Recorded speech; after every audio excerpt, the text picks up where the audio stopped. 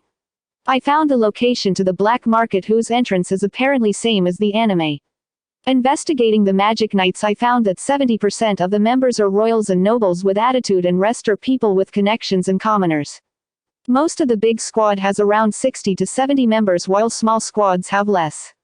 There is also a team that is directly under the command of the Wizard King. I have no idea about their numbers though. The work is divided into many parts, such as earth and similar mages did the construction and damage control, some with fancy magic became guards of nobles and royals. Some were sent to different regions to maintain order and some sent to borders for patrol. People with healing spells are rare, so they usually stay in their bases. And lastly, my favorite, dungeon explorer and investigators. This was the least chosen because of high fatality rate. Mages in this squad are subjected to various deadly traps and natural hazards, so less people had this job. If a mage is successful in getting the wealth in the dungeon, he gets to keep some of the loot. Today's lesson was something special. As I recall, I asked Sister what was the power criteria for Captain. She was going to explain them to me. I waited in my usual spot for Sister to begin her lesson. There are a lot of requirements to become a captain. Grandmaster in the use of reinforcement mana, gathering enough achievements and good leadership qualities. I don't know if it's true or not, but I heard that if you want to become Wizard King you should be able to use master level mana pressure. What is mana pressure? I asked with curiosity. As the name suggests, you can use your presence and aura as a weapon, in which your mana will exert pressure in your surrounding. This pressure can be used to make people lose their will to fight and empower you attacks. If you spread your pressure around weaker animals to you, then you submit to you. Not even all the captains can use it. I was surprised by its description. Do you have it? I asked. See you yourself. She closed her eyes one and opened it while releasing her presence, which traveled like a pulse covering the area. The area around me blurred and I found myself in a dark space with a giant leopard staring at me. I felt as if each of my cells were screaming to run, but my body didn't move. I was quickly covered in sweat. She stopped before it went too far. That was horrifying, she said, completely retracting her aura. I can only use border level of mana pressure, so I don't know how to use it in my attacks or impose my will on others. This revelation further shocked me. I stooped, comparing this world with the anime counterpart long ago. Here Magic Knights die regularly and rate of corruption is pretty high. I don't consider myself of someone of noble heart, but seeing the regular harassment of commoners and peasants make my heat ache. I get reminded again and again nothing can be achieved without strength. I was brought out of my thoughts as Sister gave me a beautiful dagger with red hilt and sheath. This was the dagger I got crafted as promised for completing her first phase of training. She said that I was ready for gaining real-life combat experience. Take this money and mask and get yourself registered in Hunter Guild, come back soon. I nodded and flew towards the Hunter Guild in Forsaken Realm. After 2 years of practice I was able to make jet flames a lot quieter. If you are wondering what Hunter Guild is, it's an unofficial organization made by outlaws and savages for hunting magical beasts and bounty on people's heads. The skin and organs of magical beasts are very useful in various need. I can make a lot of money from this. People can exchange money for beast corpses from the employer. I could finally put all my training into practice and experiment on magical beasts freely. There are various small-scale and large-scale criminal organizations in the kingdom who recruit people from unofficial organizations like these and don't want to be their targets soon, so I am carrying a mask, simple mask with oval shape covering my face, leaving hole for eyes and nose. With my height I won't look much different from an 14 or 15-year-old, the age where most of the people leave their homes. I landed in a forest in the common realm and went towards a building in the middle of forest on foot, not to display all my cards so early. As soon as I entered the guild, eyes of all the people were on me. I ignored all of them and went to the counter to get my id. Are you sure you want to do this, boy? Leave if you care for your life, said the tall person in the counter, earning a jiggle from people around. I didn't react, just asked for my id again. He didn't refuse this time. I didn't use a fake name as there was no requirement. Once I joined a squad these people would avoid me. The mission page is over there. Don't die in the wild, boy, he said. I nodded and went to the mission board and exited the area with a relatively easy quest of hunting wild boars near Soshi village. What I didn't see was a muscular man in black robe watching me from the corner. There is no shortage of meat in this world as most of the mana beasts are edible. But killing mana beasts are the difficult part for most people. A proper hit from a mana beast is enough to kill a weak magic user. That is why it is always advised to study the strength and weakness of mana beast before confronting it. As I was flying, I recalled the mana boars from the anime. The boars were of fire aptitude and twice my size. Now if I think about it, species with fire nature are more in number than others. They were famous for ravaging fields and causing destruction wherever they went. Soshi village was near the Grand Magic Zone, so attacks like this were common. As the village got near, I saw the ravaged forest outside the village with boars resting. I launched at the nearest boar form the air with mana reinforced kick, breaking its skull, instantly killing it. I decided to only use my dagger to kill the boars. I was used to fight against single enemy. To experience a fight where the numbers were against me would be a good experience. I would usually take a lot time for other people, but for my current strength it won't take much longer. My attack managed to draw their attention and all of them charged at me, causing a mini earthquake. I took out my dagger, reinforced it with mana and charged at the first boar. I planted the dagger in its brain and jumped in the air, making him a platform. While in the air I did a full 360 rotation, launching mana charged slashes all around, killing nearby boars. I launched down with a long slash, dividing the boar below me in half. Some used flame attacks but I unleashed my own flames, devouring it and covering the attacker. I unleashed all the dagger styles sister taught me around me, causing a massacre. I could increase the length of the dagger using mana and make it a sword to attack boards that didn't come under my range. It took 20 minutes to kill all 50 boars. Fighting all of them helped me sharpen my senses and better insight on adaptability. But getting covered in blood was not a good experience.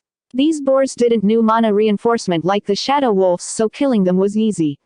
I got near the largest boar and absorbed some of its vitality using devouring flames, but the improvement was minuscule. A year ago that spell became nearly useless as the vitality absorbed was too little to show any improvement. But no matter how much I tried, I could not make it a proper spell as it never showed up in my status panel. I cut open its belly and tried to compare it with other species I researched before. After dissecting some boars, I discovered that the mana boars had different patterns all over their body which normal boars didn't have. These patterns attracts mana from surrounding for them to use. These creatures don't produce mana from their bodies. Movement of these boars managed to draw attention of the villagers. Seeing someone near a mountain of corpses and dissecting corpses, some of them horrified. The old-looking chief separated from the group and asked my identity with a shaking voice. I informed them my identity from the Hunters Guild and my purpose, making them sigh in relief. Please stay for the day. We had notified the Magic Knights but got no response, so we posted it to the Hunters Guild. You or our benefactor have managed to reduce a lot of our losses. I did gather them almost 2 months worth of meat with those boars. I nodded and went with them as I was quite hungry and had other objectives too. Magic Knights are mostly nobles, so they won't bother with these work except the black bulls or the praying mantis. I went to the chief's house and took a bath and cleaning bloodstains from my cloths. It didn't take much time due to my magic to dry them.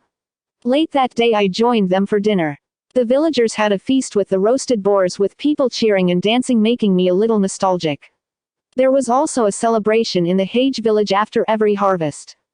Many people wanted me to drink, but I straight up refused and went to sleep in my provided room, but didn't lower my vigilance. One of the things I have learned is that to never lower my vigilance in any condition, even in my own bed. Next morning I went to the chief's room. I observed the room and didn't found what I was looking for. Though I could find the magic stone, but it was stupid of me to expect that it would be kept in the open. Every stone represented a key to the Tree of Saphira or Tree of Life, and elves will desperately search for it later on.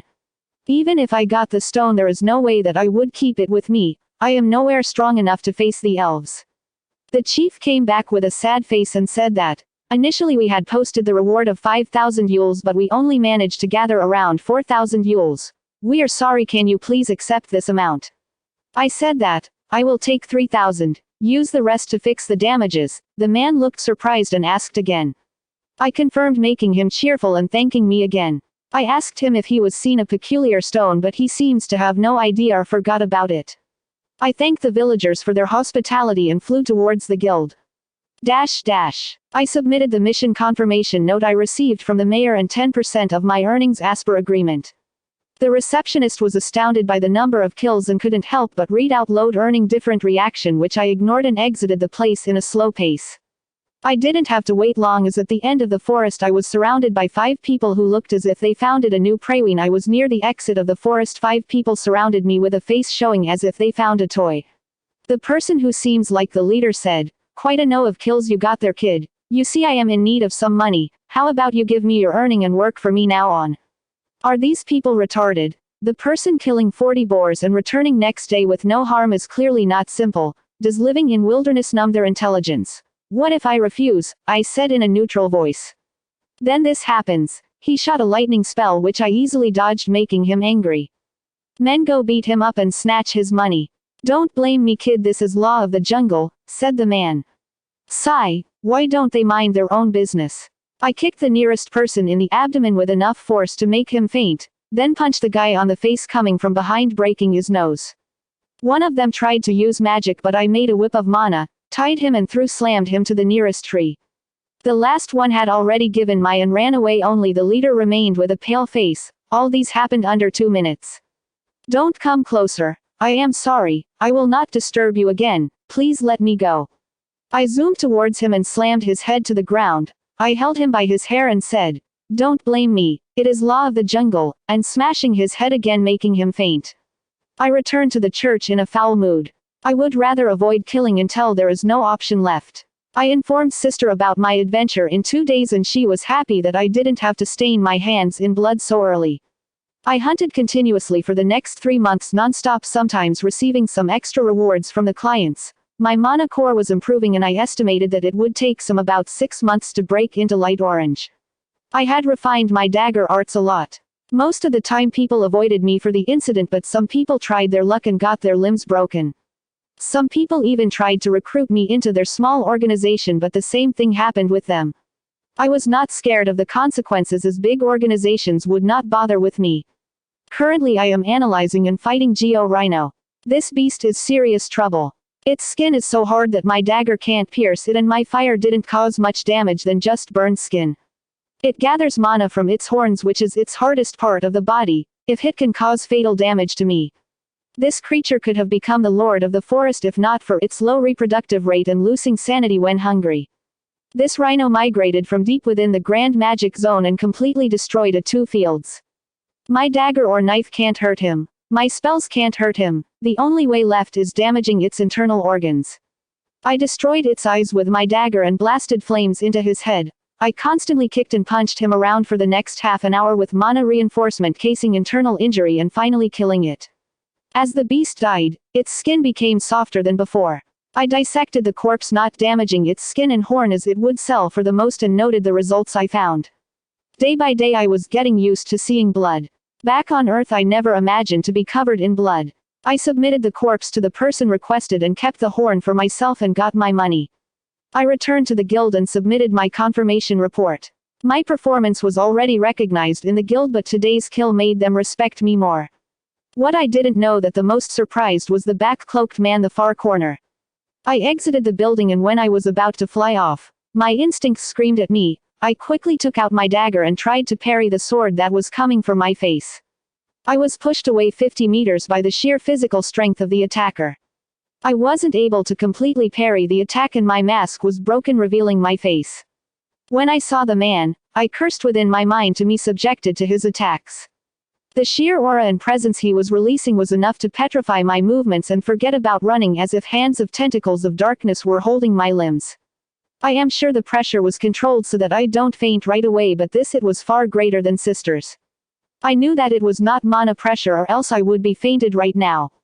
The man was huge, bulky, using a black cloth as a robe with a logo. Holding a Japanese katana in one hand and a cigarette in the other. Yes, he is captain of the Black Bulls, Yami Sukehiro. Did I offend you in any form, Mr. Yami? I asked, appearing as polite as possible. Seems like you know me, brat, he said with a stoic face. To be able to handle my presence and not faint, moreover mana equal to nobles, I knew you are not a normal kid. You are too skilled. Tell me, kid, are you a spy from other kingdom? He said, pointing his sword towards me. I knew that he could tell if I lied with his key, not that I had any reason to lie to him. His suspicion is reasonable, as no noble in right mind would come near this place.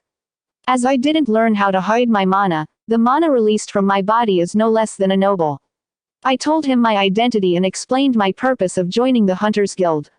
Haha, you are student of that old hag you should have told earlier. What's why your style of swinging weapon is familiar. I took money from her once and not returned yet. Don't remind her, the result will be bad for you. Quote. What do you mean by didn't tell earlier? He didn't even ask who I was before attacking. I cursed in my mind. Don't blame me for attacking you, kid. I may be irresponsible but still have to do my job. That's fine, but what are you doing here anyways? I asked. I used up all my allowance paying for the damage my squad caused, he said with a shameless smile. Say kid, how about joining me in hunting? I get bored alone, I will get someone to talk to. Refusing this man was another set of trouble. So I was agreed, moreover I would get to learn from him. We spent the next 6 weeks hunting around the Forsaken Realm. He made me fight most of the time and only intervened when I took too long. In the following missions I tried but didn't manage to learn anything new from him. He only used simple attacks and didn't even use his magic. I learned that sometimes magic knights investigate about suspicious individuals from small organizations like this one. If they want to survive they have to agree to the terms. Sayami got my report and followed my hunting record before finally confronting me. Traveling with him was a bad idea. He kept on telling me different styles of pooping and complaining about different bunch of people. One day we had to hunt a species capable of flight. He grabbed me by my head and straight up threw me up at the beast, shouting, "Surpass your limits!" Quote. Without any kind of remorse. I kept thinking how much free time this man had. He told me about his squad and he wanted all of his squad members as outlaws with unique kind of magic. Currently he has 5 members: Charmy the cook, Luck with personality problem, Magna the delinquent, Gordon the whisperer, and Finral the person with zero self-confidence. I was surprised to know that Vanessa has not joined yet. Luck and Magna had joined him in this year's Magic Knights examination. He once offered me to join his squad but didn't force me as I didn't have a grimoire yet. Fair enough, even though captain can invite anyone in the team, some rules are to be followed like age and grimoire. I lessoned the hunting for 2 months. I explored some region of Common Realm, solved some pickpockets who tried to rob me, brought new cloths etc., and didn't forget to pay a visit to Rebecca's restaurant. She was one of the regular visitors of the church with her siblings. The restaurant was always full of people and the quality was good. I visited all kind of stalls from selling weapons to armors and weak elixirs. I brought different kinds of books on history, geography and magical beasts. I read in geography that the Diamond Kingdom is mostly wasteland with lots of mines but lack greenery. Heart Kingdom is mostly covered in forest and people build houses among them without cutting down trees. Spade Kingdom is the furthest and covered by snow all the time. In history elves were mentioned as evil beings who threatened to destroy humanity and the giant demon skull belonged to the leader. Well, they actually were correct about the latter part. There was nothing mentioned about dwarves. Charmy was a half-dwarf, so the dwarves must be hiding somewhere. The royalty was glorified in almost every history book. In my free time I played with the kids in the church or practiced archery with forming bow and arrow with mana. I never forgot to send letters regularly to Hage Village. All my techniques had reached a bottleneck, so I searched for new techniques and finally got a chance for improvement. I met Yami when I returned to the guild and he approached me with greedy eyes. I knew trouble was coming to me when he made that face. To be continued.